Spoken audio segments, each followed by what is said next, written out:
Derek Gould, the king of St. Louis beat writers, has come out and put his projected opening day roster for the St. Louis Cardinals out there, so we need to take a look at it and see what stands out. Thank you for tuning in to the St. Louis Cardinals Daily podcast. My name is Andrew Teuscher, and as we all know, Derek Gould kind of runs the show for beat reporters for the St. Louis Cardinals. He works for the St. Louis Post-Dispatch.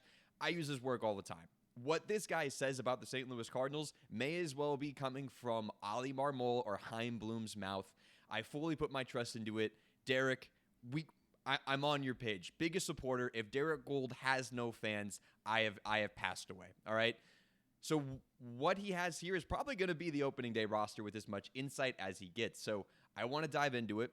I want to take a look at it and see what stands out, what's a surprise. Because at the beginning of spring training, there were a number of things that were up in the air. We're now a couple weeks into spring, and we only have a couple weeks left. We're basically at the midway point. So let's see where things stand. How have some of these battles worked out, and what does Derek Gould project? And for starters, we'll start with the starters. Sounds like a good starting point. Anyway, the Cardinals are projected, according to Derek Gould, to start with a 6-man rotation most likely, which shouldn't be a surprise. We've been there before, especially last year. The club really likes doing this at the beginning of the season so that as guys build up their arms, they don't feel the pressure to have to go extended innings in order to save the bullpen. Plus, let's be honest, we're coming out of camp in a situation where we don't know who our best starting 5 pitchers are. The Cardinals starting 5 at the beginning of the season is going to look drastically different from whatever it will be at the end. At least I'd be surprised if it didn't. And if it does look exactly the same, either the Cardinals are completely crap out of luck or things are going really well. Hopefully the good part out of that. But he projects the starting pitchers to be, drumroll please, none of you did it, Matthew Liberatore as the ace for the team, not a surprise there. Dustin May, Michael McGreevy filling in one of those more open spots, but this was projected to happen. Andre Palante filling one of those spots, and he still predicts Kyle Leahy to be in there. I've talked about my feelings on that in yesterday's podcast. Go back and listen to that. I think he's got a little more ways to go before he earns his way out, but he's certainly on thin ice. And where he probably compensates for that is the 6-man rotation and having Richard Fitts being a part of that after having an incredible debut for the Cardinals in spring training. The stats don't completely blow you away on the surface level. The box score doesn't, but that dude's got arm talent. That dude's got a great fastball. You need that guy at least getting looks in your starting rotation. I am fully on the Fitts train. Me, Richard Fitts, Derek Gould, going out for lunch. We're all best friends. That's how I see it in the future. If the Cardinals don't keep their 6-man rotation all throughout the season, they're certainly apt to keep a swingman role, as they did much of the early season last year and even later into the season with Steven Matz. You have that swingman role probably last as long as you can to help with weeks where you don't get many breaks, and it probably stops whenever some guys just play their way out of the rotation or injuries inevitably happen. Luckily, the Cardinals are very insulated from injuries on their pitching staff with as many names as we've acquired. I already list off Liberatore, May, McGreevy, Leahy, Palante, Fitts, but Hunter Dobbins is going to join the team as well very soon. Quinn Matthews is due for a call-up. Tink Hence, more likely a bullpen piece, but he's certainly on the verge of breaking. And more guys who are set to come back from injury even throughout there. We have a ton of AAA starters that are very much on the verge of breaking camp. So I imagine we'll keep a 6-man swing guy for as long as we can, or until 5 guys just prove that they have to start every day. I don't see that happening. So something that's worth noting is that. Plus, Dustin May is one of the few guys who has a guaranteed spot in this rotation for all intents and purposes, and I haven't talked about him a lot, and I wanted to use this as an opportunity to talk about that. Well, the big red giant, as I am calling him, he's been working on the backfields because his body is just a different shape than what it was last year. Last year, and in years even before that, he's struggled with injuries, but specifically that esophagus lettuce attack that he suffered that caused him to lose a significant amount of weight, left him just decimated in 2025, and he truly never recovered from it. He probably felt the need to come back really quickly because prior to that, he was coming off another season of missing. So he probably came back sooner than he should have, but this year he says he feels right for the first time in a long time. And then he signed a 1-year, $12.5 million deal with the Cardinals. Hasn't pitched in spring yet, but on the backfields, reporters have come out and said that his fastball, his signature sinker, which moves like a freaking saucer, going 97 or 98 miles an hour and topping out at 99. It's looking great on the backfields, and that's a significant development because in 2025, that sinker was being thrown at 94.5 miles an hour. In 2021, when he was healthy, that thing was sitting 97.8 on average, according to Baseball Savant. His sinker is back, and the guy with that top-notch sinker is an incredible pitcher. Let's see if he can get some of that command back. He's never been a full ace before, but he never got the chance to develop into one due to injuries. Let's keep him healthy. Big reason for a 6-man rotation. He will start Thursday against the Pirates, and all eyes of Cardinals Nation will be on that. Another thing Cardinals fans need to keep an eye on is this bullpen, and Derek Gould projects it to be as follows. So I'll list off 5 spots that are pretty much solidified, and Derek Gould has been saying for a long time there are 2 spots that are up for grabs in this bullpen. The solidified spots, Riley O'Brien as the closer, most likely makes a ton of sense, where JoJo Romero will probably be in the setup role like he was at the end and for a lot of last season, as long as he's still on the team. Still putting it out there. Very good chance he gets traded in spring. We'll see what happens. Ryan Stanek, who we acquired this offseason for a 1-year deal with a club option for 2028, or for 2027, is also guaranteed a spot. So is Matt Swanson, who had an incredible season last year, and George Soriano, in order to justify the fact that we traded for him, will also be guaranteed a spot in the bullpen until he flounders or proves he is going to be a success for the Cardinals. That leaves 2 spots up for grabs. One guy who I've been championing, Chris Roycroft.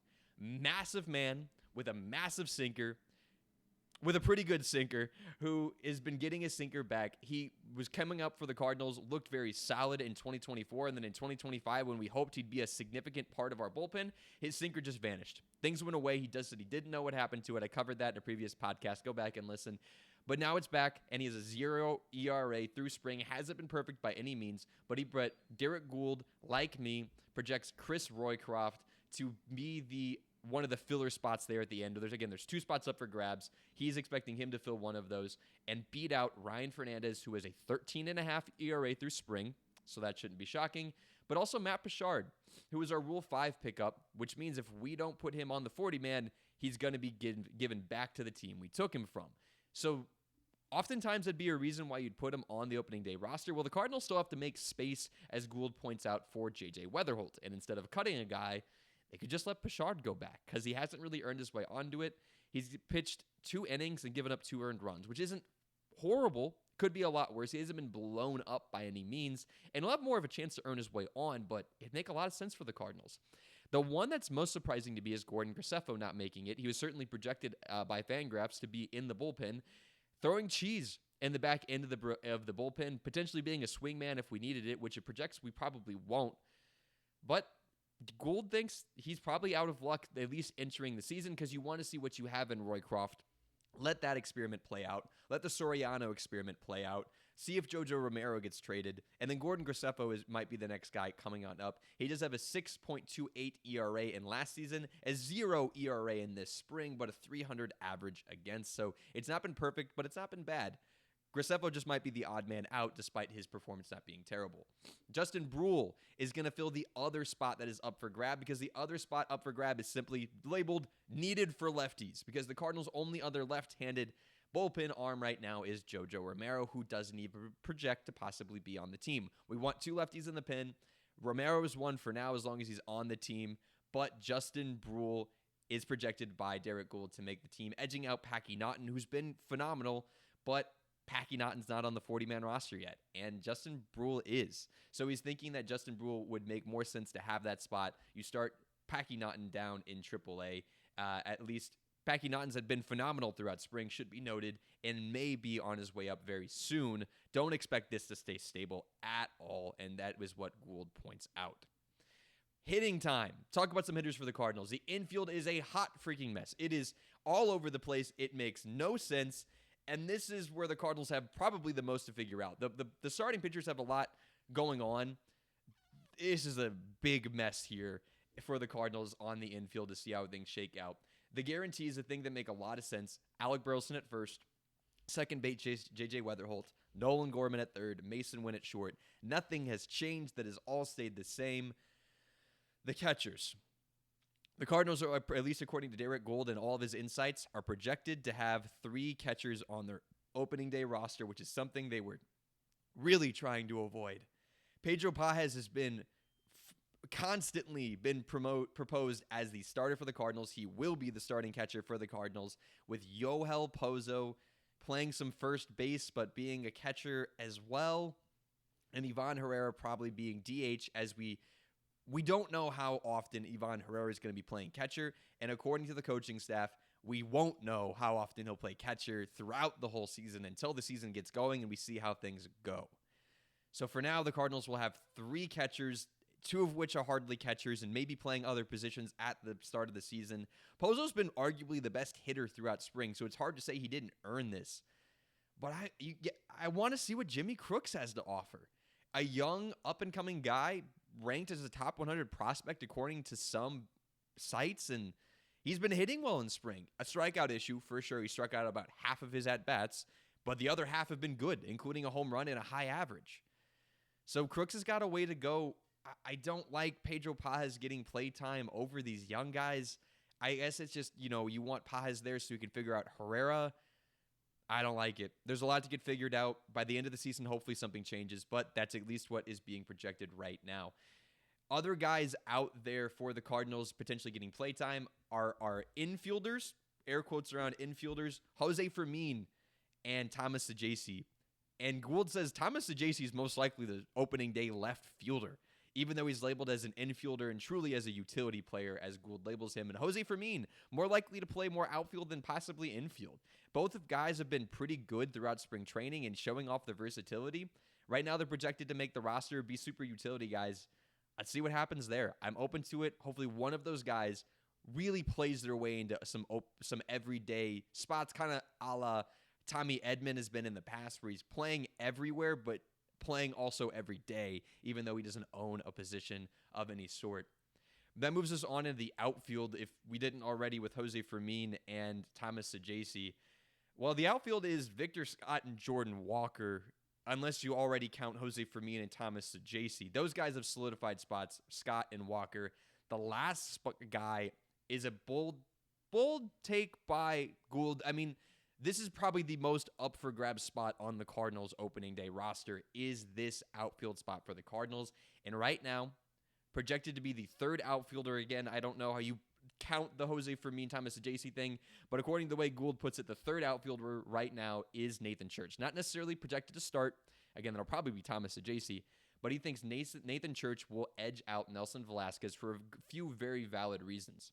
One, Nelson Velasquez just hasn't flashed throughout spring. Ali Marmol has come out and said he wants the left fielder to have thump and to have a right-handed bat. Velasquez fits those. The issue, he hasn't actually provided the thump. He has it in his bat, but he just hasn't been good enough throughout spring training to beat out Nathan Church, who's been better, not amazing, but better, and showing off some great defensive versatility. He has a home run where Velasquez doesn't. Church can also play center field. So if the Thomas Saggese center field thing doesn't work out, you let Nathan Church go over there where his natural position is. And if he doesn't have a ton of playtime in center field, he can play left field for the Cardinals if Thomas Saggese can't figure it out in left, and play excellent defense and hopefully provide a good bat, which he had an awesome bat in AAA before coming up. Plus, Nathan Church and Thomas Saggese could split left field until Lars Nootbaar comes back and have a lefty-righty split thing going on, which would probably work out very well for the Cardinals. And some guys to be noted that I didn't mention for reasons because they're hurt are Lars Nootbaar, projected to miss the opening day stint, at least probably into April and maybe even May. Hunter Dobbins, projected to be there eventually, but probably start out on the IL or at least in the minors because of his injury ramp-up. Tekoa Roby would have been on the opening day roster most likely. He's coming off Tommy John, and so is Cooper Jerpy. Let me know what you guys think about all of those situations going on, the outfield influx, the bullpen fight, who should have that spot, and the 6-man rotation. Do you like it? Who should be kicked out? Where do you think that finishes at the end of the day? Tell me all that more in the comment section, guys. And don't forget to subscribe. We're already at 1,000 subscribers because you guys are awesome. You appreciate this space, and I appreciate you guys being there. You know I'll be in the comment section with you guys below. We have to talk about all of these things and also fight for me to have lunch with Derek Gould. We'll get there. Derek, see me. Thanks for tuning into the St. Louis Cardinals Daily Podcast. Again, my name is Andrew Teuscher. Don't forget to tell a loved one, let's go Birds.